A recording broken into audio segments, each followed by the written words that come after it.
there. Welcome to the Cloud Security Podcast by Google. Thanks for joining us on an off-cycle midweek episode. Your hosts here are kind of myself, Timothy Peacock, the Senior PM for Risk Analytics and Threat in Google SecOps, and Anton Chuvakin, a Reformed Analyst and Senior Staff in Google Cloud's Office of the CISO. You can find and subscribe to this podcast in the usual place, but listen up in a little bit for where to find the next podcast we're going to be talking about. If you enjoyed their content, hit that subscribe button for their show as well. Anton, what is going on today, and why is our intro so different? Yeah. I mean, Tim is being downright weird, but in a good way. So this is kind of an experiment, and I guess we are not listening to enough podcasts because I was told that it's a normal thing for one podcast to sort of embrace another podcast episode, usually the more established podcast for a new one, and basically wrap them in a wrapper and air them. Wait, are you saying that we're an established podcast? I think, Tim, we are an established podcast because I just... Crazy. You know, it's crazy because remember this case when we were looking to interview a certain person in security, and I said, oh yeah, we built questions for him, I think in 2022. and that exploded my brain. And I know we're going on a rant instead of promoting the other podcast. No. So yes, we have 3-year-old questions that we're finally going to use soon. But what is this new podcast all about? What is it called? Who are the hosts? And why are we talking about it today? So the podcast is called The Cyber Savvy Boardroom. The Cyber Savvy Boardroom. Correct. If you really want to go linguistic on me, we can debate, is there a dash between cyber and savvy? On their official site, which I built anyway, so there's a dash. But if you think that they should remove the dash, please write us and we'll remove the dash. I mean, is this one of those, AI hallmarks where it uses too many M dashes? No. Let's not delve into this one. Oh, let's not delve into that. Very good. So what are we talking about in our cyber savvy podcast we're featuring today? We are talking about AI, right? Correct. And I also want to briefly touch why there's boardroom in the name. Because our podcast, we feel, is useful for security leaders, security professionals, people interested in security, security learners. Yes. Like, it's ultimately a cloud security podcast. Yes. Maybe some cloud non-security people listen, but maybe we annoy them. I definitely think I annoy them. No comment. So the new podcast is for boardrooms and leaders, not security leaders, company leaders. So it's a much smaller audience. Much smaller audience, but a much more rarefied audience with a lot different interests compared to our audience. So if any of you listen to the Cyber Savvy Boardroom episode, which you'll hear in a few moments, you may not like it because maybe it's not for you. But I assure you. But it might be for your board. It may be for your boss's boss, your board. And deep in my heart, the episode we're going to wrap today has insights for security leaders and professionals. What are some of the things to look forward to?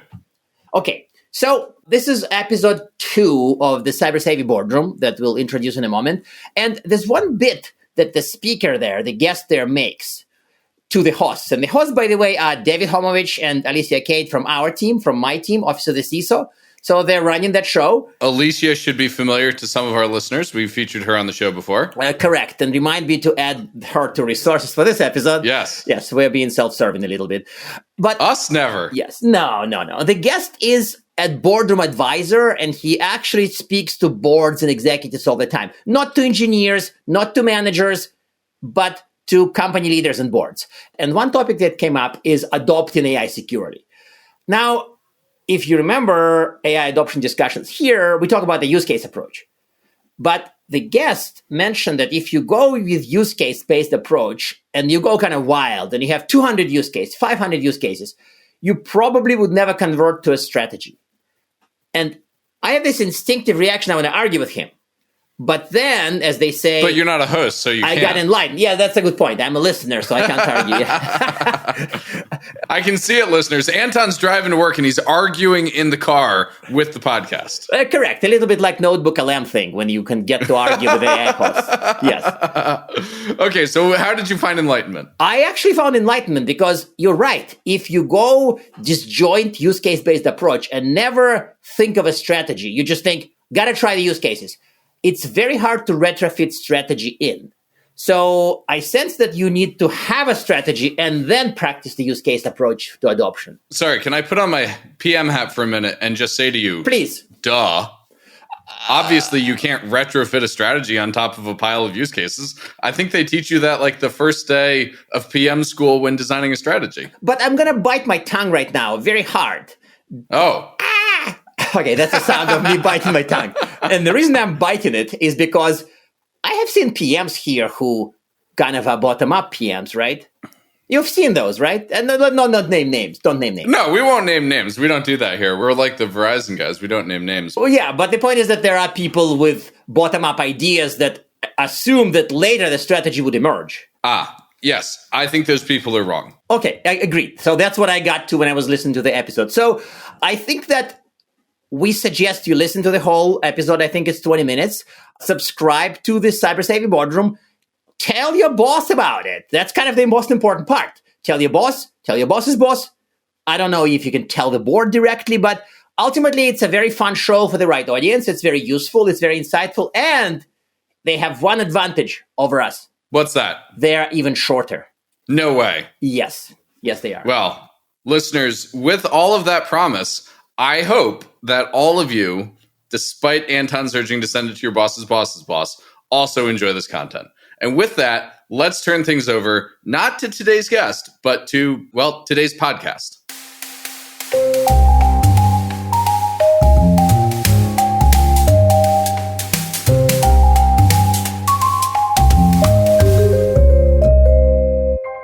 Welcome to the Cyber Savvy Boardroom. Thanks for joining us today. Your hosts are myself, David Hamovich, and Alicia Cade, both within Google Cloud's Office of the CISO. You can find and subscribe to this podcast wherever you get your podcasts. So, Alicia, today's guest is Christian Karam.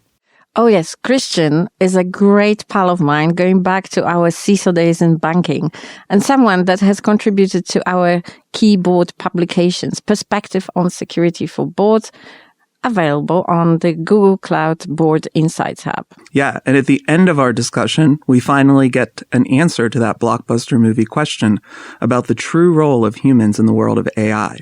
So let's get to the discussion. Christian, welcome to the Cyber Savvy Boardroom. You're a strategic advisor, an investor, and overall AI savvy person. So let's dig into the world of AI adoption and security. And I would say there's a fear of the unknown with AI. AI can seem like a black box for a lot of people, especially to those unfamiliar with its mechanisms. Why do you think that boards see AI as a strategic dilemma for their enterprises? Yeah, great question, actually. And boards are really struggling right now because there's such an interest in adopting AI. People are very excited about it. It's been in the market for several years now. Probably more interesting since the launch of ChatGPT, and we've seen a lot of adoption in the market, a lot of tests in the market. There's a lot of trial and error being seen there. For many of the boards, they're split into two parts. Either the skeptics that have tried to do something interesting with it and they haven't seen the gains and then the real enterprise value come to market. And for others, they think of it as a necessity to ensure that their business models are evolving and will have a continuity and they remain competitive, considering how the world could change there. Two different camps that are betting on two different futures, and we're going to have to see who's going to be able to win and how they're going to be able to shape the next stage of their evolution. Perhaps this dilemma translates itself into a slow adoption, which equals missed opportunities, potentially. How are boards of directors in AI-enabled success champion companies addressing these dynamics? Many of the successful players are really spending a lot of time right now trying to build less technology and rethink strategically what does it mean for their core business models. So spending a lot of time with boards right now, we're discussing what are going to be your revenue drivers in 2035. Today, you make a lot of money selling this kind of product or this kind of services, and then things are changing, and effectively they want to try to catch up and try to predict where AI could be very disruptive and whether they should get on or they could shape a new bandwagon rather than to get on an early bandwagon there. So I would probably break it down to like three main things that are important right now for successful companies. One, like I said, there's a very strong push from the board in understanding the disruptiveness of the business model and how to evolve in that direction. That's a business conversation. The second one is really about trying to break the existing corporate silos. Many of the big successful companies that we have built for the last 30 years, 40 years, 50 years, a certain corporate DNA based on divisional structures because of mergers and acquisitions and the evolution of their businesses. But AI is an opportunity where for it to succeed across the whole organization, it needs to start breaking the silos. And we'll speak about it more about what does it mean from an enterprise technology, enterprise architecture perspective. It's best deployed where you get to see things more, where you get to stitch things together and then deliver the big outcomes. And the third part, which is something they can control today, and a very, very, very interesting indicator, is that the companies that are moving very quickly to build only use cases are failing, are the ones that are actually trying to fix a very small problem. And they end up in this doom loop of building just solutions that are short-term, not scalable. They can do maybe 2 or 10 use cases, but they cannot do 300, 400, 600 and enable the whole workforce. So the advice really for these big successful companies that have done it, that have succeeded, they have been building AI capabilities that they can then federate or build towards many use cases. And they have a very strong framework to qualify use cases. By that it means being able to move a use case into a business case that has value tied to it. There is value that directly is tied up to the business of the company. So assurance is kind of always key to de-risking the emerging technology. And it's true for AI, especially in the cyber context. If your business is adopting AI, what can boards be expecting of the C-suite? A very interesting tone from the top has really kind of shaped a lot of the thinking around how fast you adopt AI and how important security is part of the conversation. No secret, obviously, people are still very concerned about how to adopt AI, where to adopt AI. The regulation component is still a big question mark. But I'll say something interesting that I've found over the last couple of years. The majority of the work that I've seen right now as a top priority in enterprise is actually securing existing AI solutions that have been taken to market. And the security component of it is actually highly focused on the basics of security: identity access management, account security, database sharing, over permissive rights, all these kind of things that we've been doing in security for over 20 plus years, 30 plus years.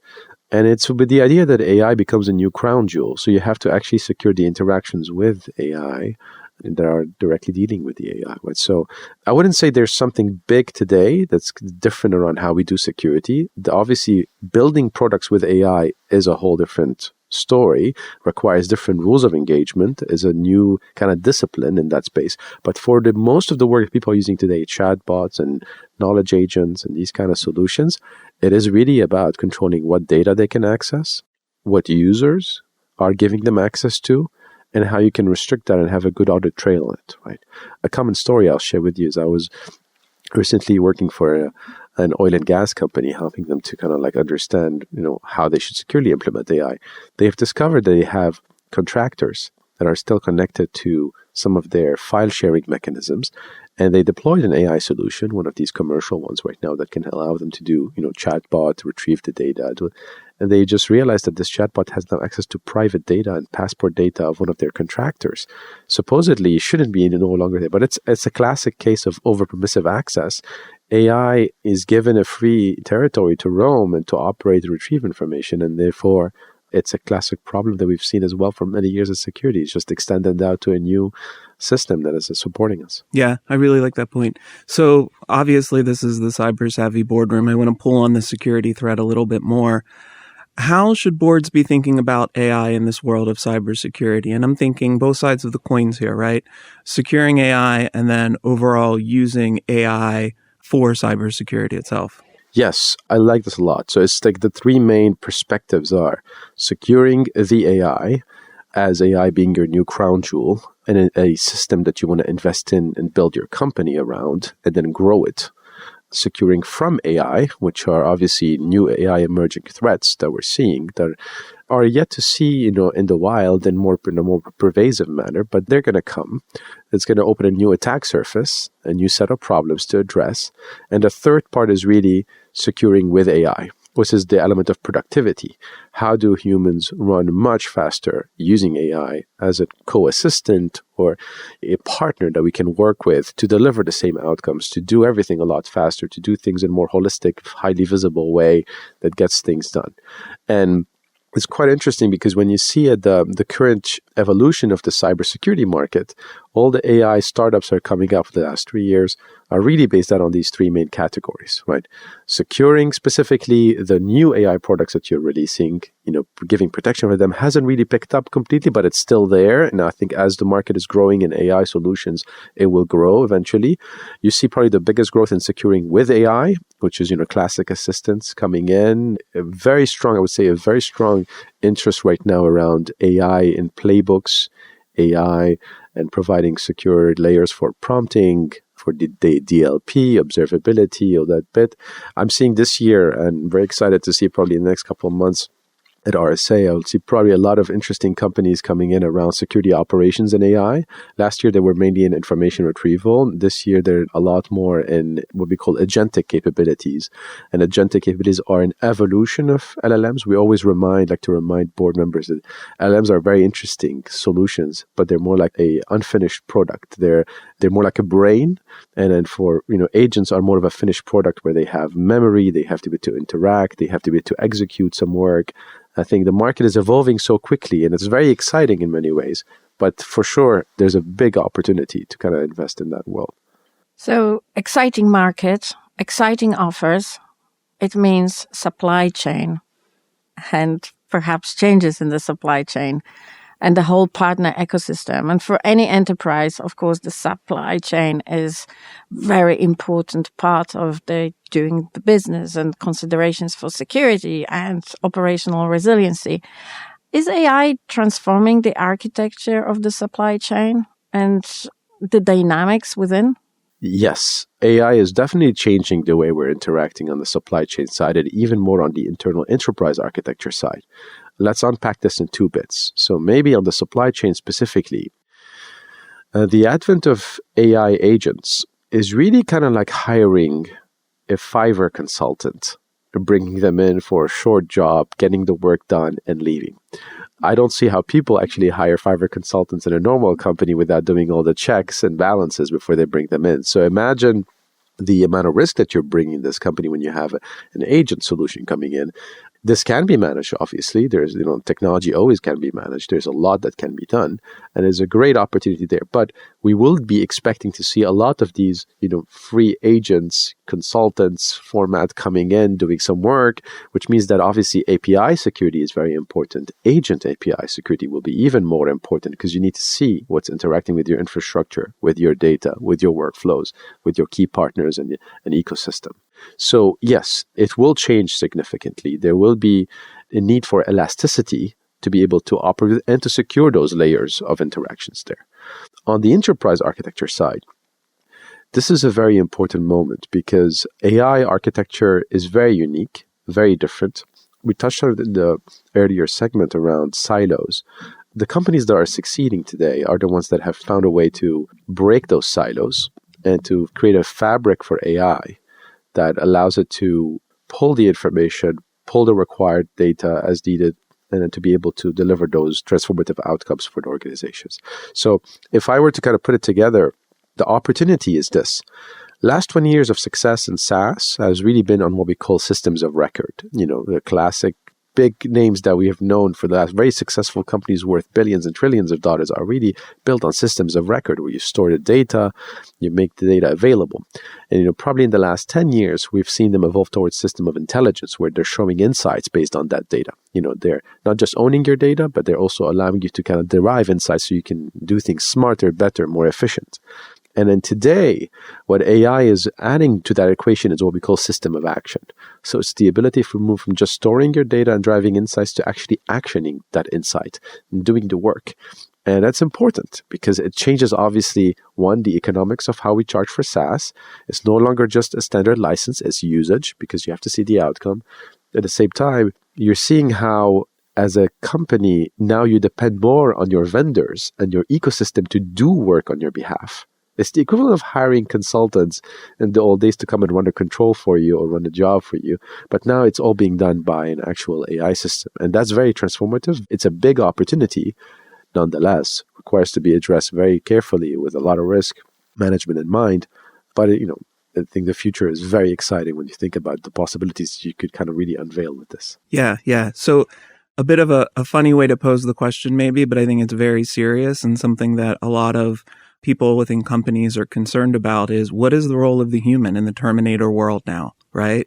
And so how can boards ensure that the entire company, not just their tech teams, not just their security teams, can truly kind of grasp the potential use of AI, the benefits associated with AI, and then how can they ensure that, the workers within their companies have a role in the AI world? It's such a good question. And I think this is one of these topics that definitely is a direct factor on slowing the adoption or increasing the adoption, right, in many cases. Mm-hmm. Here's a small anecdote. I was doing a short offsite the other day with a big conglomerate rethinking the future of AI. What does it mean for their business? And one of the board members said, well, I don't think our people are ready for this. I don't think people are ready because in many of them, they have jobs. They feel very threatened by AI. And I said, well, look, here's another way to approach it. Let's take a job description, anybody's job description. There's definitely 4 to 5 bullet points that they would be very glad to just give back to AI and not have to do. It's a phased approach. We're not talking about completely removing, a job, but the way you build AI agents today is very much modeled to our humans. A human has a role, a bunch of goals to execute, and these goals have to have a bunch of tasks. And so when you build agents, you build them bottom up. You give them some tasks, eventually some goals, In the future, they may have a role. We don't know, but it will redesign the way that we think about it. And I think that's the approach that many of these successful companies are thinking is that we need to get the first step in, help them understand that, yes, you don't have to do these very difficult, unwanted tasks, cumbersome tasks that they do not enjoy as well. And that's a good compromise to start in the right direction. The other bit that I will add to it is that the mindset of a security culture is important because the employees now are very hypersensitive to the risks of AI. I think when you think of the adoption in the last 2 years, it has been drumming a lot around their minds that you could leak the data. This can go rogue. This can do wrong things. If you've seen a lot of things go well, seen a lot of things go bad. So I think that most of the employees, your overall company, there is this alarming behavior around, working with AI, being around it, which is a good thing in many ways, I think about it, because people are being very responsible on how to deploy it, but also make sure that you're able to talk about controlling the risks. I find this thing very interesting because in some companies, for example, data leakage is no longer a concern around AI, but it's rather around explainability and, reasoning abilities.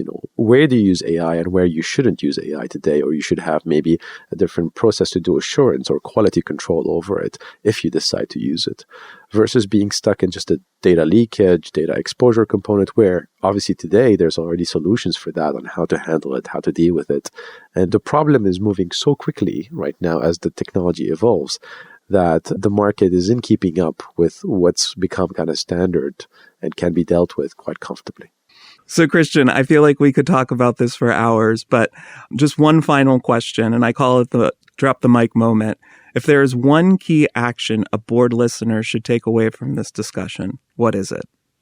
I don't know if I can drop the mic, but I can tell you that. Look, I think the most important advice that I have to summarize is board members, incredibly smart individuals. This is an incredible opportunity to be ahead of where AI is going to shape the direction of AI in the market.